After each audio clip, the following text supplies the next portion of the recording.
Hello, my name is Uwe Forsberg. I'm the Vice President here at IDCON.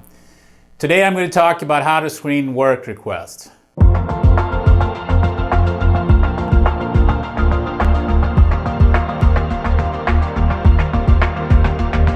In many plants we see that work requests are over-prioritized and that actually decreases the efficiency of maintenance planning and scheduling.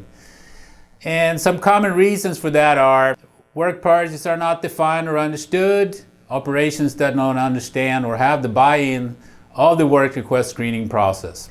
The plant process and equipment is unreliable due to the lack of good maintenance practices.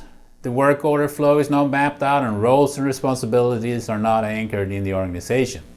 So what can you do about it? Well, best practices is to have maintenance supervisor together with the operation and maintenance coordinator screen the work orders every morning. The role of the OMC or the operations and maintenance coordinator is to be the one point of contact for maintenance with the operations team. More information is available at idcon.com and we will be back with more about planning and schedule next week. Thank you.